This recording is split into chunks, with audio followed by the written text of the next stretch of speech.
I used to see Pekar all the time. I never had a conversation with him, but I made a couple of attempts. He is a cranky guy, but you knew that. His wife and I had a mutual friend who collaborated with her comic book.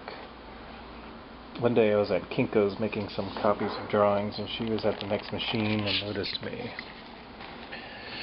She asked if I was making a comic book, and I admitted I was, and then I mentioned our friend Luann.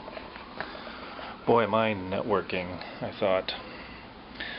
I lived in University Circle in Coventry area from 1977 until 1998, with 4 or 5 years away living elsewhere.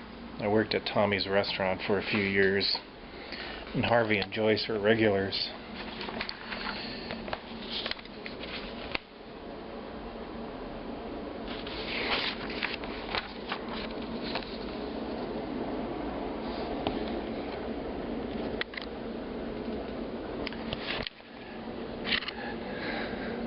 I talked to Joyce sometimes.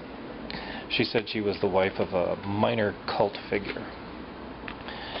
I never got to know Harvey, but I knew some of the people he wrote about. When I read American Splendor, I could see myself outside the frame, in between the panels. There I am.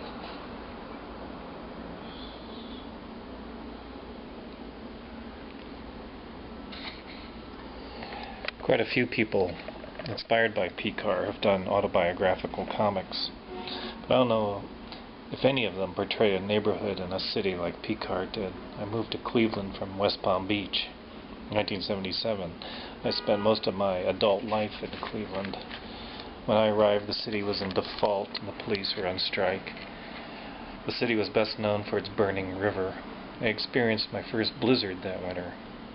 Cleveland was an industrial city in decay, and its soundtrack was provided by Para Ubu and the Dead Boys, the Pagans, and Akron's Devo.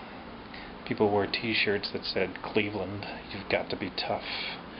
It was scary, but I found something there I didn't have in Florida: a neighborhood and some tough people.